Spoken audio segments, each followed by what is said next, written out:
갈라디아서 2장 20절 한 절, 우리 신약성경 304쪽입니다. 우리 큰 소리로 같이 한번 합독하겠습니다. 갈라디아서 2장 20절 우리 같이 읽습니다. 시작. 내가 그리스도와 함께 십자가에 못 박혔나니 그런즉 이제는 내가 사는 것이 아니요 내 안에 그리스도께서 사시는 것이라. 이제 내가 육체 가운데 사는 것은 나를 사랑하사 나를 위하여 자기 자신을 버리신 하나님의 아들을 믿는 믿음 안에서 사는 것이라. 아멘.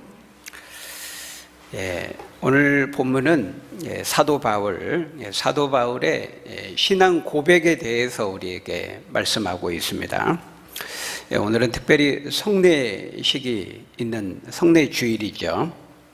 여러분, 이 성례식이란 무엇입니까? 성례식, 하나님 앞과 사람 앞에서 내 신앙을 고백하는 시간이 바로 성례식인 것입니다. 우리가 이 성례라고 하죠. 성례, 거룩할 성자를 씁니다. 그래서 거룩한 예식, 이런 뜻입니다. 그런데 우리 이제 개신교회는 성례를 두 가지를 말하고 지킵니다. 무엇입니까? 세례와 성찬입니다. 카톨릭은 이제 칠성례를 말합니다. 7가지 성사를 말하는데 우리는 성경의 가르침을 따라서 두 가지 성례, 세례와 성찬에 대해서 우리는 지키는 겁니다. 성경에 보면은 너희는 믿고 세례를 베풀라, 믿고 세례를 받으라, 이렇게 말씀하죠. 마태복음 28장 19절에 보면은 그러므로 너희는 모든 민족을 제자로 삼아 아버지와 아들과 성령의 이름으로 세례를 베풀라, 이렇게 말하고 있습니다. 이 명령을 따라서 우리는 모든 족속에게 복음을 전하고 그가 믿고 받아들이면 세례를 베풀게 되는 겁니다. 그리고 이제 또 하나가 성찬식입니다. 고린도전서 11장 26절에 보면은 너희가 이 떡을 먹으며 이 잔을 마실 때마다 주의 죽으심을 그가 오실 때까지 전하라, 이 명령을 따라서 주님 오실 때까지 우리는 성찬식을 이제 반복하면서 주님의 죽으심과 그 사랑의 의미를 생각하고 또 그것을 감사하고 그걸 기억하고 기념하면서 알지 못하는 사람들에게 전하는 것입니다. 성찬식은 보이는 메시지, 보이는 설교 그랬죠. 설교는 듣는 메시지, 듣는 것이고, 성찬식은 보이는 설교라, 우리 개혁자들은 그렇게 말했습니다. 그래서 성경은 이 세례와 성찬, 이 두 가지를 명백히 말씀하기 때문에 성경의 가르침을 따라서 우리 개신교는 두 가지 성례를 지키는 겁니다. 오늘 이제 세례를 두 사람이 받게 되는데요. 여러분, 세례를 받는다는 것은 뭡니까? 하나님 앞과 사람 앞에서, 많은 증인들 앞에서 내 신앙을 고백하는 것을 의미하는 것입니다. 그래서 그것은 마치 무엇과 같냐면요, 사랑하는 두 남녀가 결혼식을 하는 것과 비슷하다, 이렇게 말할 수 있어요. 그래서 세례식은 어떤 점에서 영적으로 신랑 되신 주님과 결혼식을 하는 것입니다. 여러분, 결혼의식은 뭡니까? 사랑하는 두 사람이 서로에 대한 사랑과 믿음을 많은 증인들 앞에서 또 하나님 앞에서 공적으로 고백하는 시간이죠. 그래서 결혼에 있어서 제일 중요한 게 뭐예요? 두 사람이 실제로 사랑하느냐, 이게 제일 중요합니다. 서로를 향한 그 사랑의 마음과 내가 평생을 책임지겠다고 하는 그 헌신의 마음이 두 사람에게 있느냐, 그게 가장 중요해요. 그것이 있을 때 결혼을 해야 되는 겁니다. 그리고 그 마음과 그 믿음을 가지고 결혼식에 참여해야 되는 것이죠. 근데 이제 어떤 영화에 보니까 어떻습니까? 결혼식 도중에 신부가 드레스를 잡고 띱니다. 신발을 벗어 제낀 채로 예식장을 뛰쳐나가죠? 안 보셨나요? 그래가지고 어떻습니까? 보니까는 자기가 사랑하는 사람이 아닌 것입니다.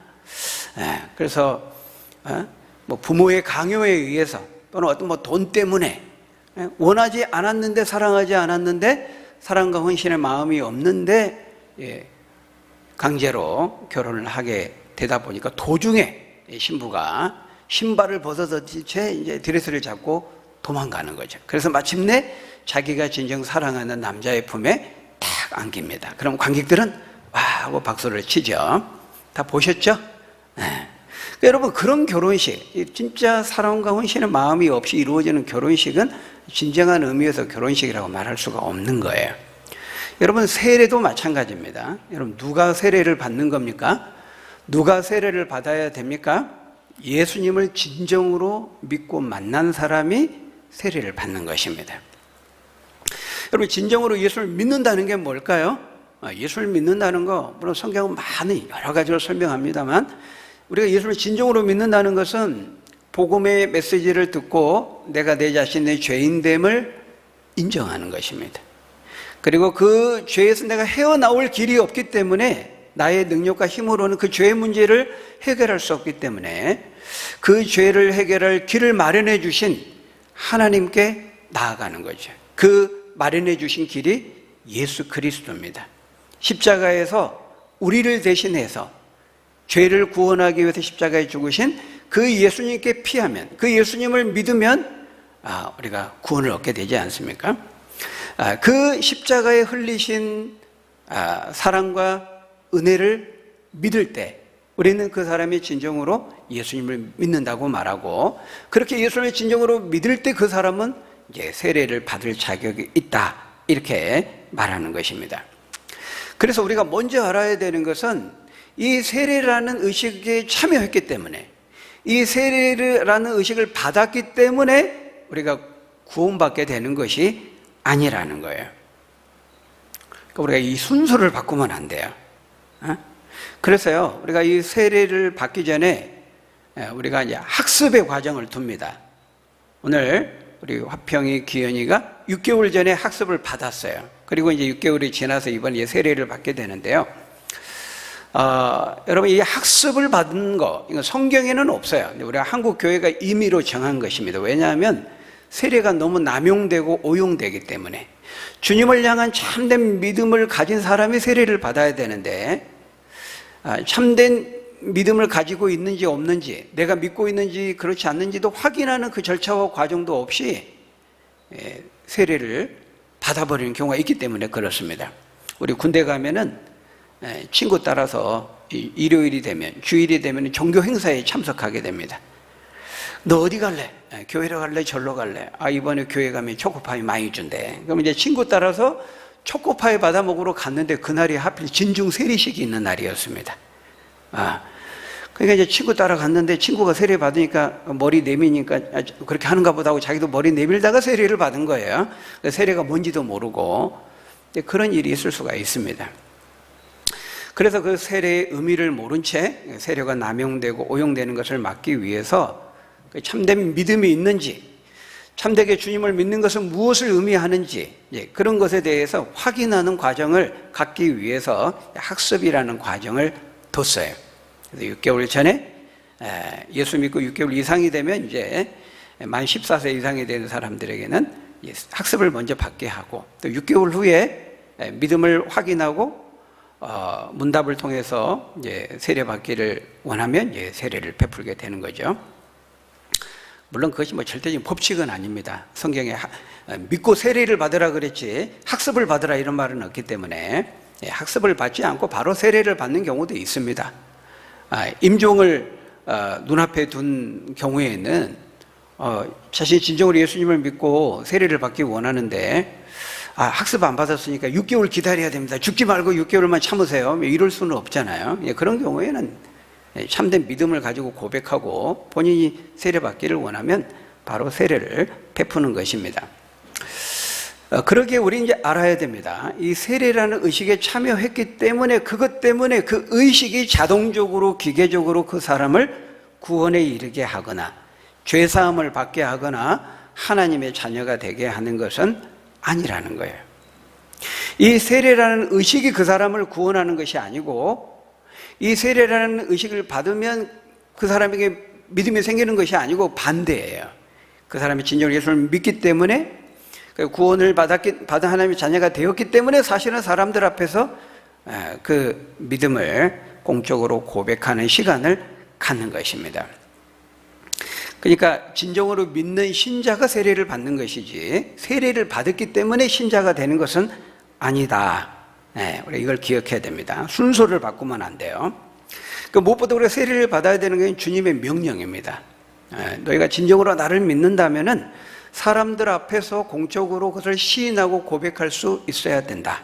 나아가서 나를 전해야 된다고 말했거든요. 다른 사람에게 전도하기 이전에 내가 시인도 고백도 못한다면 그건 말이 안 되는 거예요. 로마서에 보면은 주의 이름을 부르는 자마다 구원을 받으리라 그랬거든요. 주의 이름을 부르는 거, 예수님, 하나님, 내가 그냥 혼자 있다가 그냥 예수님, 하나님 한번 부르면 구원을 얻는다는 그런 말이 아니고, 그 당시에는요, 예수님을 주님으로 시인하는 거, 입술로 나는 주님을 믿습니다라고 말하는 것 자체가요, 붙들려 갔습니다. 죽을 수도 있었습니다. 오늘 같은 이런 상황이 아니었어요. 자신의 믿음을 이렇게 고백하기 어려운 상황에서 고백하는 것을 말하는 거예요. 진정으로 믿는 사람만 그렇게 고백할 수 있겠죠. 바로 그것을 말하는 거예요. 고백한다는 것은 중요한 거예요. 그래서 여러분, 이 결혼식도 그렇잖아요. 진정으로 두 사람이 사랑한다면 만인 앞에, 사람들 앞에서 소개하고, 이 사람을 사랑합니다, 결혼할 대상입니다, 결혼한 배우자입니다, 이렇게 당연히 말할 수 있어야 되고 소개할 수 있어야 되는 거죠. 근데 사람들한테 알리기를 꺼려해요. 알려지는 걸 두려워해요. 뭔가 문제가 있는 겁니다. 살펴봐야 돼요. 그 남자 진짜 부인이 다른 데 어디 있는지 몰라요. 그럴 확률이 높아. 얼마 전에도 뉴스에 나왔죠. 처자식이 있는 유부남이 한 여성을 속여가지고 사기 결혼을 한 겁니다. 총각행세하면서. 그 여성 너무 불행해서 나중에 고소를 했더라고요. 그런 일들이 일어날 수 있잖아요. 진정으로 사랑한다면 결혼식을 못할 이유도 없고 안 할 이유도 없고 하나님과 사람 앞에 고백하지 않을 이유가 없다는 거예요. 마찬가지로 우리가 진정으로 주님을 믿는다면은 하나님 앞과 사람 앞에 공적으로 떳떳하게 고백하는 것에 주저할 이유가 조금도 없는 겁니다. 물론 우리가 이렇게 세례라고 하는 의식에 참여해야만 구원을 받는 건 아니에요. 우리가 예수를 진정으로 믿으면 그 믿음으로 구원을 얻는 겁니다. 그래서 세례를 받지 못하고 예수를 참되게 믿고 죽으면 그 구원을 얻는 거예요. 어떤 사정에 의해서, 사정 때문에 세례라는 이 의식을 갖지 못했고 세례를 받지 못했어도 그 세례라는 의식이 우리의 구원을 결정하는 것은 아니라는 거예요. 세례를 받아야 구원을 얻는다, 성경 어디에도 없습니다. 그러니까 예수님을 진정으로 믿고 구원 얻는 자가 사람들 앞에서 자신의 신앙을 고백하는 그 시간이 바로 세례라는 의식이라는 거예요. 그러니까 결혼식과 비슷한 겁니다. 결혼식이 중요한 게 아니고 두 사람이 진정으로 사랑하는, 헌신하고자 하는, 평생을 책임지는 그 사랑의 마음이 있느냐, 이게 본질이잖아요. 그것을 가지고 사람들 앞에서 공적으로 고백하는 것이 결혼식인 것처럼 세례도 그와 같다.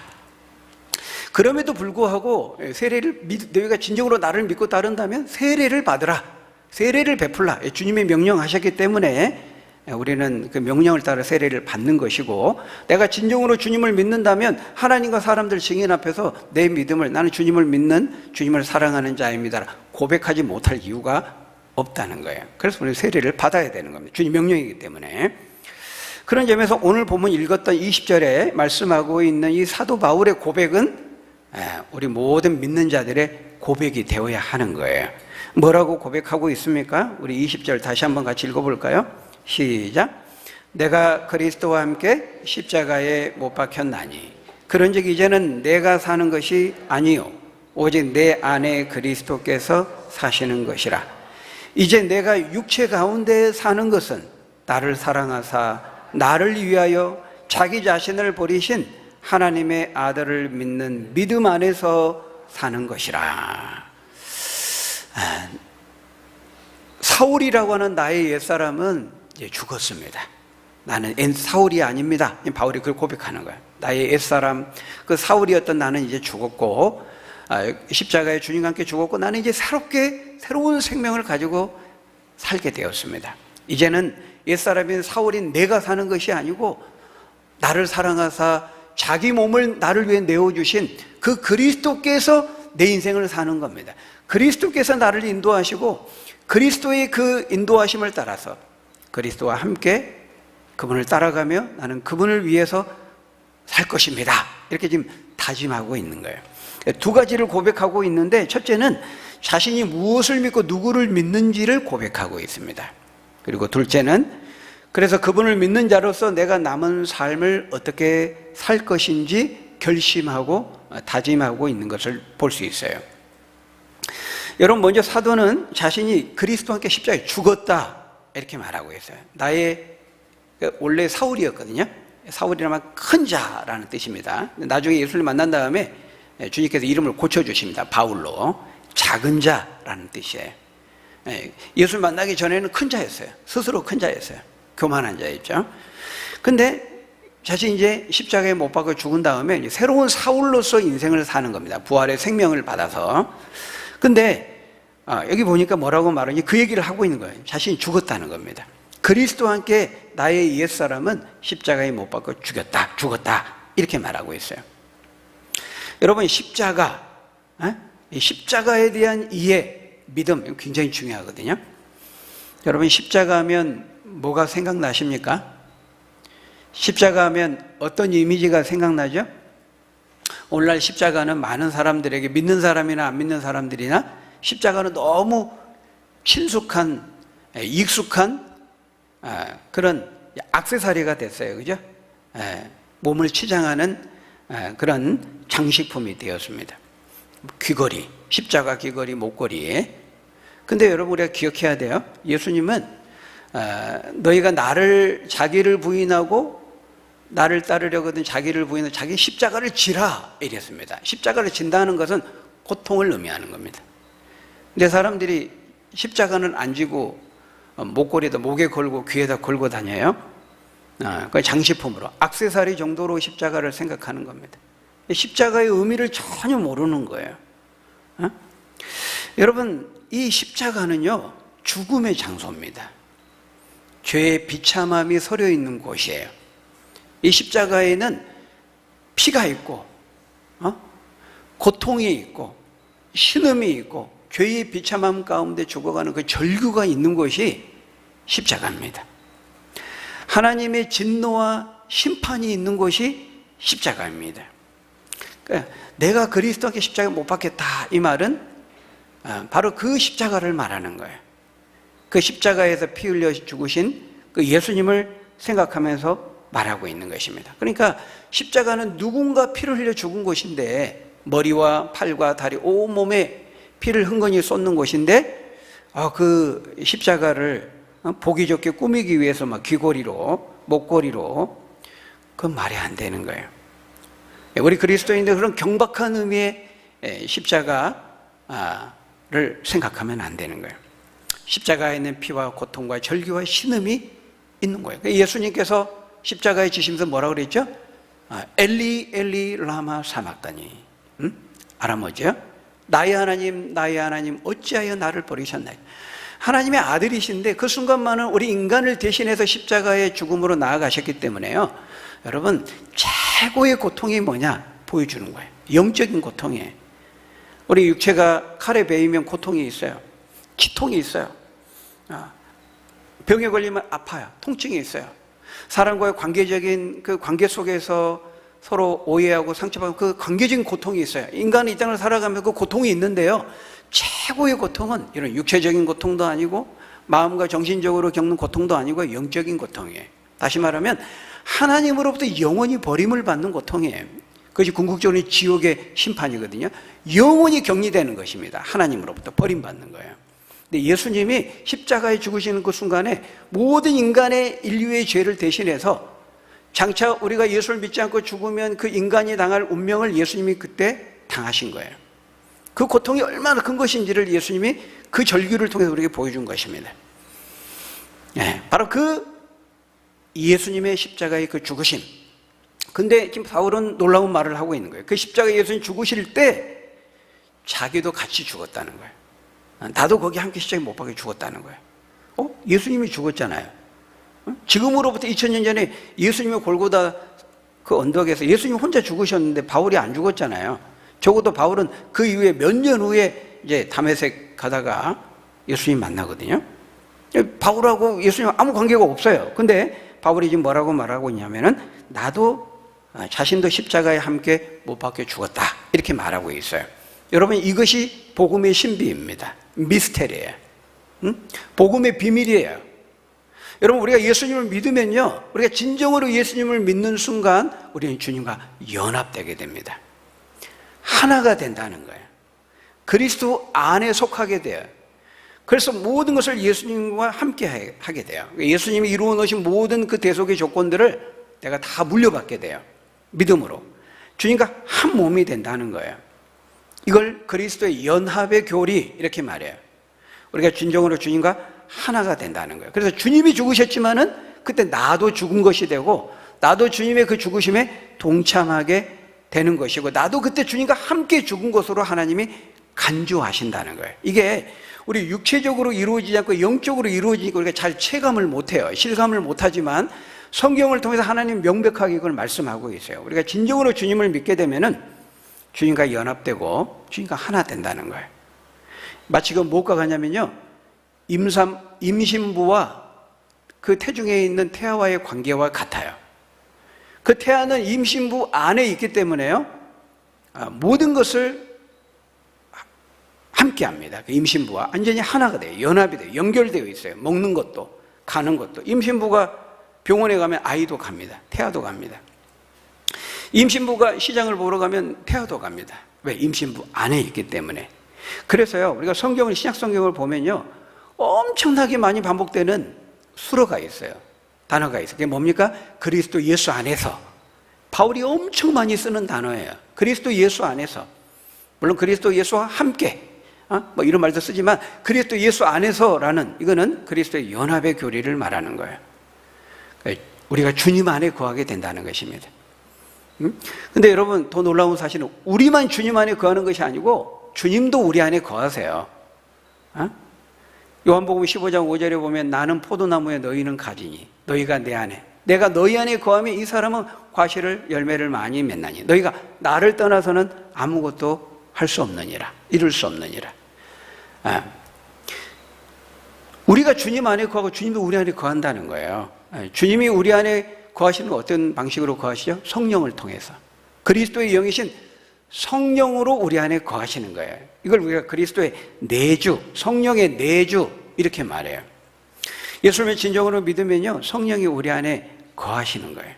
그래서 모든 걸 우리와 함께 하세요. 그래서 임산부가 먹은 것을 함께 태아가 먹는 것처럼, 임산부가 가는 곳이, 임신부가 가는 곳이 태아가 가는 것처럼 우리도 그리스도 안에 있기 때문에, 연합되어 있고 하나 되어 있기 때문에 그리스도께서 당하신 십자가 우리가 당한 것이 되고, 그리스도께 이루신 그 사망의 권세를 이기시고 부활하신 그 부활의 그 영광이 우리의 영광이 되는 거예요.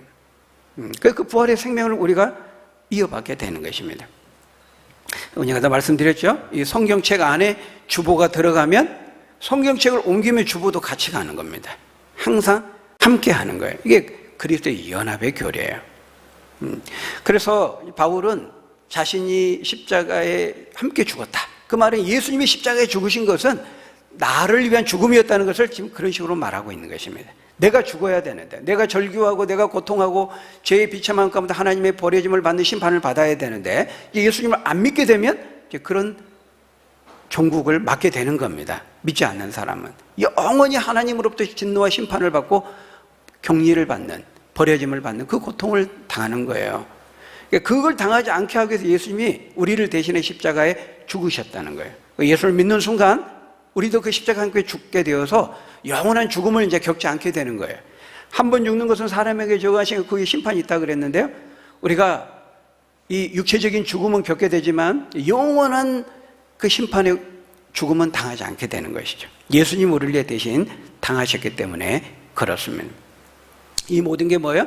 예수님의 죽으심은 철저히 우리를 위한 죽음이고, 죄의 비참함과 그 죄의 늪에 빠져 허우적거리며 배회하며 방황하며 인생을 마치고 결국 멸망에 이를 수밖에 없는 우리들을 불쌍히 여기셔서 우리들을 사랑하셨기 때문에 우리를 대신해 십자가에 죽으셨는데, 우리가 믿을 때 우리도 함께 십자가에 못 박아 죽게 된다. 이렇게 말하고 있어요. 이 모든 것이 다 우리를 사랑하셨기 때문에 하나님께서 이루신 일이다. 그렇게 말하고 있어요. 예수님이 십자가에 죽으신 거 우리를 영원한 멸망에서 건지시고 영원한 부활의 생명을 가지고 천국에서 영생 복락을 누리게 하시기 위한 저와 여러분들을 향한 하나님의 사랑에서 이루어진 일이다. 이것을 지금 바울이 나를 사랑하셔서 베풀어 주신 주님의 은혜와 사랑을 지금 그런 식으로 고백하고 있는 것입니다. 여러분, 그 다음에 그 고백을 보니까요, 성찬식이 무엇인지를 우리에게 말해주고 있어요. 바울이 이제 어떻게 살 거라고 말하고 있어요? 그 20절을 보니까 나를 사랑하사 나를 위하여 자기 자신을 버리신 주님을 믿는 믿음 안에서 살 것이라 이렇게 다짐하잖아요. 이 성찬식이 뭡니까? 성찬식이 바로 그거예요. 바울이 지금 고백했던 것처럼 내가 이제 나를 위해 나를 사랑하사 자기 자신을 버리신 그 하나님의 아들을 믿는 믿음 안에서 내가 살 것입니다 라고 말했던 것처럼 성찬식이라는 것은 바로 그 은혜와 사랑을 알고 내가 이제 남은 삶을 그 은혜와 사랑에 보답하는 삶을 살겠습니다. 그 은혜와 사랑을 기억하고 기념하면서 그를 다짐하는 시간이 바로 성찬식인 것입니다. 그래서 하박국 선지자가 그랬잖아요. 우리 그리스도인의 인생을 살아가는 원리에 대해서 뭐라고 말했어요? 오직 의인은 믿음으로 말미암아 산다 그랬잖아요. 바울도 여기서 똑같은 말을 하고 있어요. 내가 육체 가운데 사는 것은 내가 이제 예수를 믿은 다음에 이 육신을 가지고 주님 앞에 설 때까지 내 생명이 붙어 있는 동안 내가 사는 것은 나를 사랑하사 나를 위하여 자기 자신을 버리신 하나님의 아들을 믿는 믿음 안에서 사는 것이라 이렇게 말하고 있습니다. 이게 우리 모든 성도들의 삶의 원리예요. 삶의 동력이에요. 그게 뭡니까? 나를 구원해 주신 주님의 은혜와 사랑에 대한 감사와 감격함으로 사는 겁니다. 그 은혜와 사랑에 대한 감사와 감격으로 사는 거예요. 우리가 신앙생활 하는 것도 교회도 마찬가지입니다. 여러분, 우리가 구원받기 위해서 열심히 헌금하고 지금 예배에 참석하고 그런 게 아니잖아요. 하나님이 구원해 주신 은혜에 대한 사랑에 대한 감사의 반응으로 하는 겁니다. 우리의 모든 신앙생활은요 그것 때문에 하는 거예요. 사랑에 대한 감사 감격으로 하는 거예요. 열심히 봉사하고 섬기는 것도 착하고 선한 열매를 맺고 윤리적으로 도덕적으로 바르게 살려고 하는 것도 그렇게 살아야 구원을 얻는 게 아니고 우리는 그렇게 구원을 얻기 위한 그렇게 할 수가 없어요. 우리는 주님의 은혜와 사랑으로 구원을 받았기 때문에 감사하는 마음으로 예배하고 찬양하고 전도하고 봉사하고 섬기고 또 하나님이 주신 그 은혜에 감사해서 헌금도 하고 전도도 하고 그렇게 하는 겁니다. 모든 것은 이 은혜에 대한 감사의 마음으로 하는 거예요. 그것을 하지 않으면은 그것이 의무가 되어가지고 하지 않으면 구원을 못 받기 때문에 구원을 받기 위해서 하는 것이 아니고 이게 모든 삶의 동력이라는 거예요. 그래서 성찬식은 바로 나를 구원해 주신 나를 위해 찢기시고 상하시고 피 흘리신 주님의 그 구원하시는 십자가의 은혜와 사랑에 대해서 다시 한번 내가 기억하고 기념하고 되새기고 이제는 그 사랑을 가지고 알지 못하는 사람이 전하며 살겠습니다. 그런 다짐하는 시간인 것입니다. 여러분, 그래서 우리가 다른 사람의 결혼식에 참여할 때 그냥 구경꾼으로만 가는 건 아니잖아요. 그죠? 다른 사람 결혼식 참석할 때 이렇게 또 설교자 또 주례자의 그런 메시지를 들으면서 우리는 내가 몇 년 전에 했던 나의 결혼식 그걸 생각하잖아요. 그래, 나도 저렇게 고백했었지. 응? 나도 그런 마음을 가지고 다짐했었지. 내가 그렇게 고백하고 다짐한 대로 내가 살고 있나? 내가 결혼 생활하고 있나? 배우자를 그렇게 대하고 있나? 그렇게 한번 우리가 되새기고 생각해 보지 않습니까? 저만 그럽니까? 그렇지 않잖아요. 한 번씩 우리가 다 생각하고 점검해보고 돌이켜보잖아요. 결혼식 가서. 여러분, 성례식, 성찬식이 참여하는 것도 마찬가지예요. 다른 사람 세례 받을 때 우리 구경꾼으로 그냥 구경하는 게 아니고요. 내가 주님과 가졌던 그 영적인 결혼식, 내가 세례 받을 때 주님과 했던 그 결혼식을 우리가 생각하면서 그 결혼식의 연장으로 우리가 다시 돌아가서 그때 했던 나의 결심들, 그런 다짐들, 그런 초심의 마음들 내가 여전히 간직하며 그 은혜와 사랑에 대해 감사하며 내가 전하며 살아가고 있는가 점검하고 체크해 보아야 되는 것입니다. 오늘 이 성례식 바로 그런 시간이 되기를 바라고요. 그래서 내가 언제든지 어디에 있든지 나를 향하여 찢기시고 상하시고 아들을 죽기까지 내어주신 주님의 은혜와 사랑에 대해서 내가 감사하고 감격하고 그걸 알지 못하는 사람들에게 전함에 살아갈 수 있는 저와 여러분들이 다 되시기를 예수님의 이름으로 간절히 축원합니다. 기도하겠습니다. 아버지 하나님, 우리가 당해야 될 그 피 흘림, 그 죄의 고통, 그 절규, 그 신음, 그 하나님의 진노와 심판을 주께서 다 당하시면서 그 대속의 고통 가운데 죽어가시면서 우리를 구원해 주시니 감사합니다. 그 은혜와 사랑, 바로 나를 향한 주님의 대속의 사랑이요 십자가의 은혜요 사랑임을 우리가 알고 그 은혜와 사랑을 늘 되새기고 기억하고 기념하면서 알지 못하는 사람들에게 전하며 증거하며 살아갈 수 있는 우리 모두가 될 수 있도록 축복해 주옵소서. 예수님 이름으로 기도합나이다. 아멘.